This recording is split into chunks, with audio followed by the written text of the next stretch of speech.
All right, guys, what is going on? We are finally back to work on the Denali's motor. So we've got the block back from the machine shop. Took a couple rounds. We had a little mishap, and I'll probably put that here. So we ended up getting it back. It's all good to go now, and we got a pile of parts to start putting this thing together. Now, we are not going back with a stock 6.2 in this truck. The block has been bored over, and we got a 4-inch stroke crank. So the block is going to be a 416 now. So we're gonna have a 6.8 in the truck. Should be good for some power, all right? Now we got some awesome parts sitting over in the corner, and we got some still on the way, so we're still waiting on a few things, but we have enough to put the whole bottom end together, get the clearancing done for the 416, and have it sitting here ready to smack the heads on when they get here, and get this thing ready to put back in the truck. So it's been a long time coming. It's been a lot of money. We will add it up in another video of how much I spent, not only on the block, but on the turbo kit and everything done to the truck. So that is coming soon. But we're gonna get into building this thing. We gotta get the 4-inch stroke crank in it and do the clearancing. So with 416s, you have to clearance the block. I'm gonna turn this around. I'm gonna show you guys probably where we gotta clearance it. Odds are we're gonna have to clearance the block here for the cylinder for the rods to actually clear. Usually with the ARP mains and all that, or not the ARP mains. The ARP bolts on the rods are going to need some clearancing here.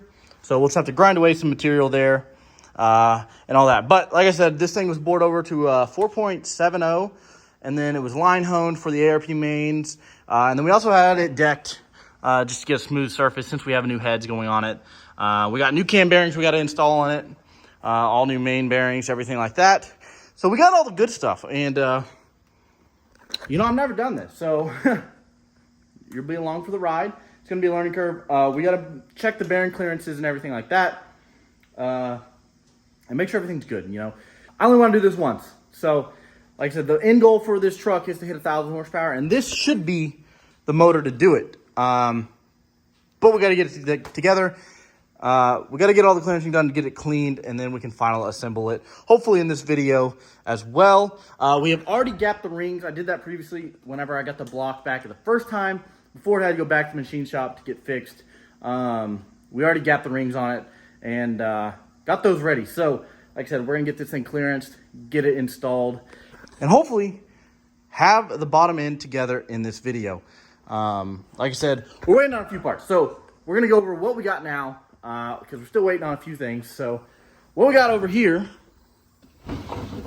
ignore the Holly lid. That is for a different project. But we got a BTR cam, we have a Cali's crank, Cali's rods, CP pistons, we got Omni bearings in there, and then we have an LME front timing cover as well, ICT billet valley cover plate. So we have K-Tech porta heads on the way, and we also have a K-Tech oil pump also en route, and then we have, what else have we got? We got a Circle D converter coming, so the truck's gonna have a 3200 stall in it. And it should be pretty rowdy when it comes back. All we got to order left is ARP head studs. We need some lifters, push rods, and trunnions. And then the truck is ready to go back together. We're going to need a couple things before we can hit the dyno, but we'll be able to get the truck running and driving until then. But for the dyno, we're going to need a drive shaft, stuff like that. So we'll get that stuff coming soon. Like I said, I got a couple projects sitting in the shop that I got to finish up for some customers. Then we'll be able to order the rest of the stuff. But let's go ahead. We're going to hop into getting this thing clearanced. Like I said, first, we're going to start with getting the rod clearances. So be along for the ride for that one because I don't know what I'm doing. So let's get to it. Okay, so we've got the crank. I'm going to turn this off, actually. Hold on. Right, so we've got the crank put in, got everything torqued down. I'm probably going a little overkill on making sure this stuff clearance, but I don't care. It doesn't matter how long this takes. I want to do it right. Anyways, we have got this cylinder's rods and pistons in, and surprisingly enough, we actually do clear all the way around on both sides, and probably enough to even not even do anything. So it clears on both sides, but I'm gonna go ahead, I'm gonna mark it.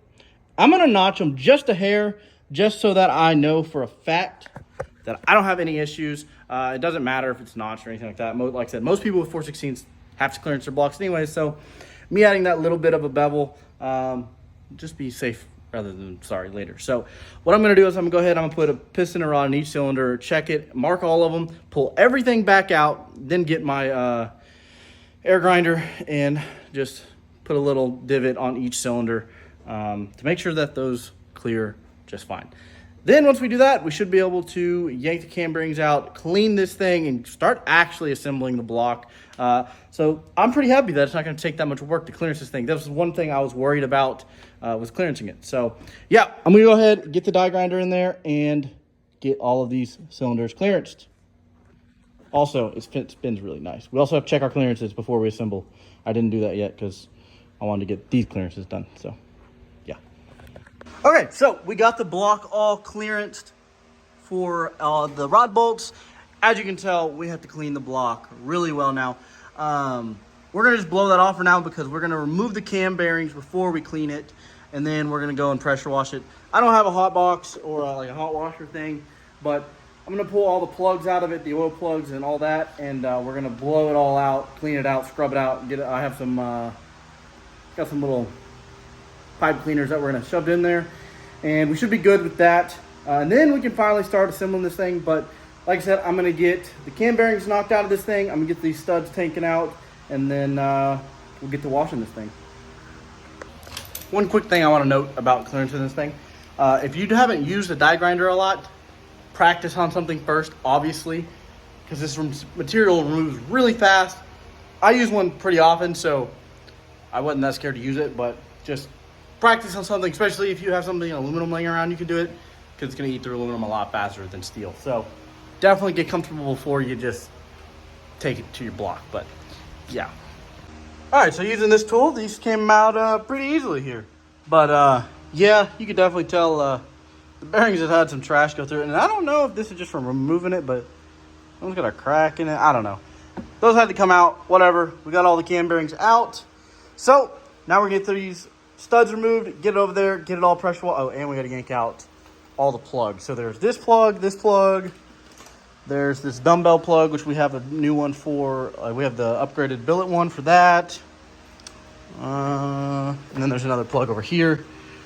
So yeah, we're going to get all those yanked out, get to cleaning this thing all up, getting all the metal out, blowing out all the holes, scrubbing all the holes, and getting this thing ready to be assembled. All right, so we've got the block back over here after we cleaned it. And we're going to get to installing these cam bearings, and then we're going to make sure all the bearing clearances are good on the crank and on the rods and all of that. So we're going to go ahead, take that same tool that I used to take the bearings out and reinstall the new ones. And hopefully it's not too bad because I've never done it, but we'll see. All right, so we've got the back one in. We're getting these ones in. The one thing you got to make sure of is that you're making these oil holes that are pointed that way, but you got to make sure that they're actually in the right spot. So way down in there, oh yeah, right there, there's a little oil hole. You got to make sure that that's actually in line, so it actually is getting good oil. And you got to make sure you're putting the bearing as far back as it needs to go.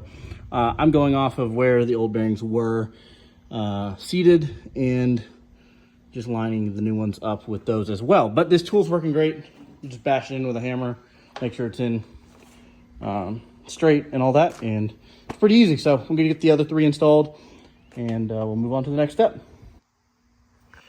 All right, so we have got the crank in it with the plastic gauge. Now we've got it all torch spec, and now we got to take it all apart and make sure the clearances are good, and then we'll get the oil squirters installed, get the crank final installed, and then we'll get the clearances done on the rods and pistons. But we got to make sure that these bearings are going to be good for what we want. We got to make sure that they're the right clearances. So once we undo this, I'll show you guys what plastic gauge is and how it works.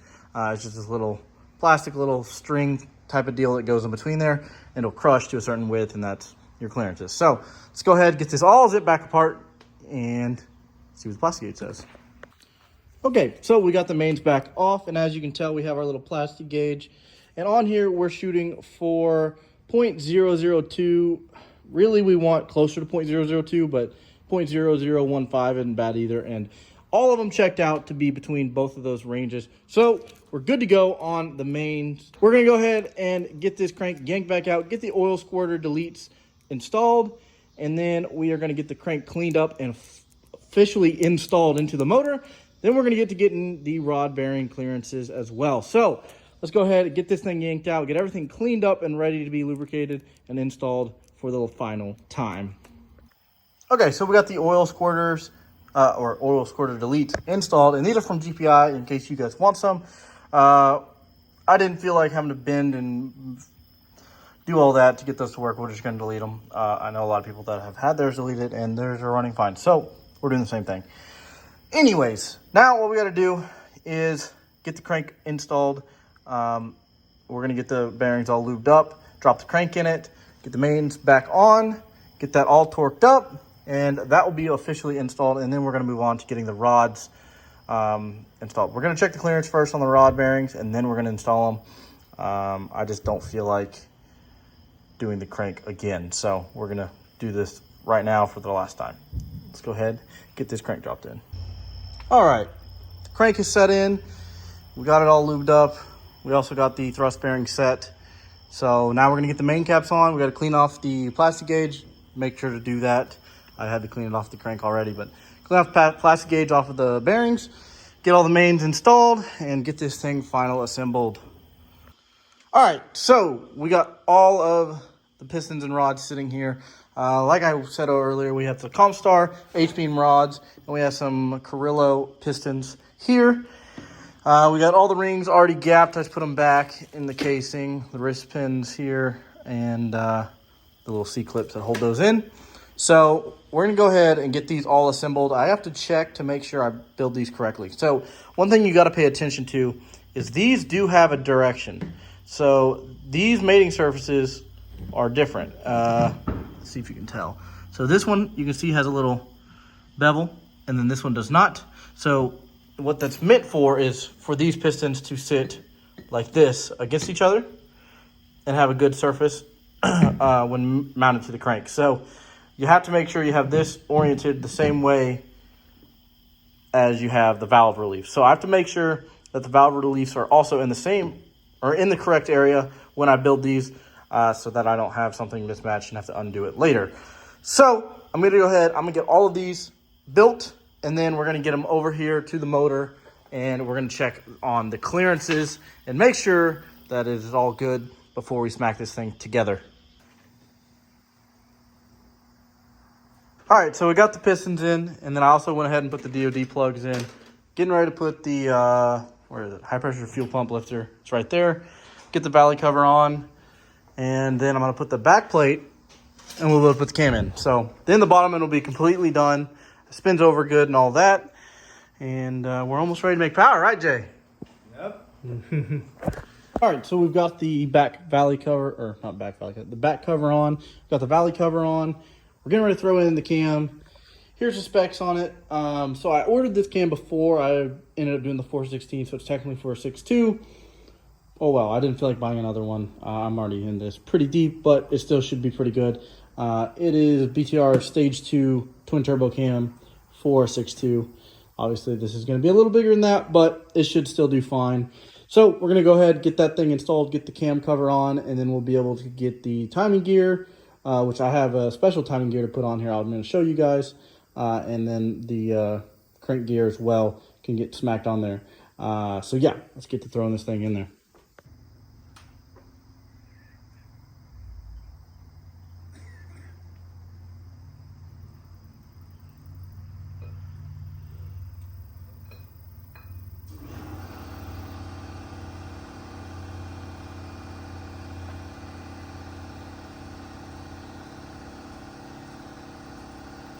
One thing to note is you got to get a different crank sprocket.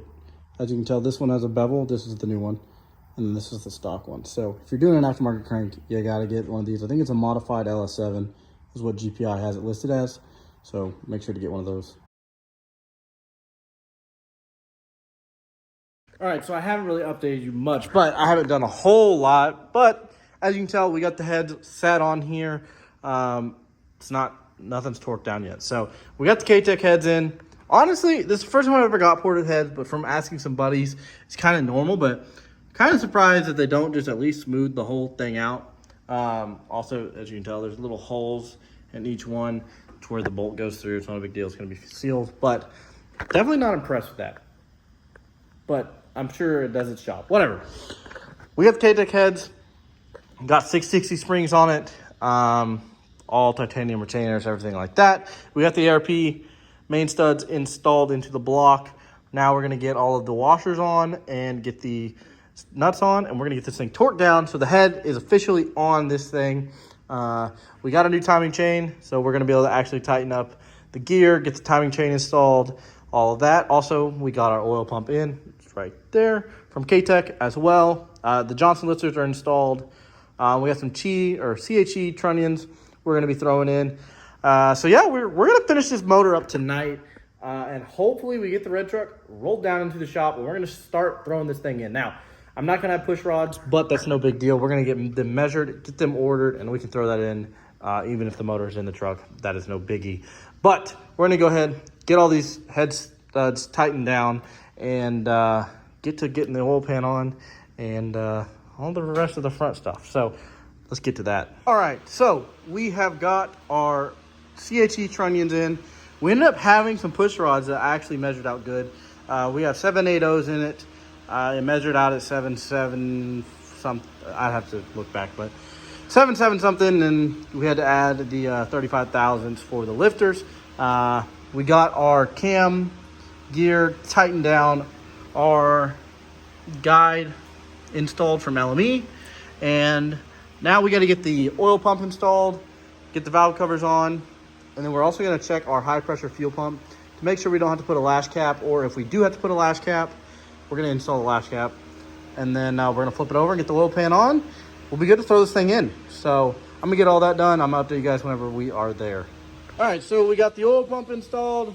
The valve covers are all on. So we're going to flip this thing over and get the oil pan installed. It's also raining, so it's probably hard to hear. We're going to get soaked putting the truck in here.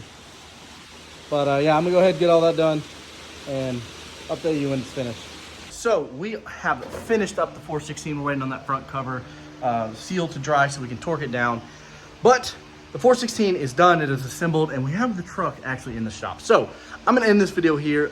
I know it's not the most in-depth video of how to put this thing together, but just the process of putting it together, whatever. So yeah, I'm in this here. You're going to check out the next one when we throw the motor in and get the first startup of the 416, and crossing our fingers that everything goes good. Luckily, we end up having push rods at the shop here that fit, so it's good to go. You know, we just got to put it in and start assembling everything, and we'll be good. But yeah, I'm gonna go over just a real quick little once over of what we have here, and we'll end it off. It's K-Tech ported heads, LME front time cover. We have CNC Motorsports' 416 package. It has a Callie's crank, Callie's rods, and I don't remember the pistons exactly, but bullet pistons. Then all forged, everything. We have a K-Tech oil pump in it. We got BTR springs, a BTR stage 2 turbo cam, and everything. Oh, and 660 springs from K-Tech. I don't know what brand they are. I assume they might be K-Tech, but whatever. It's all ready to go. We got our stall already setting over there, so we're going to get the install done. So definitely check out the next video if you want to see the install of this thing and get the first startup. So I'll see you guys in that next one.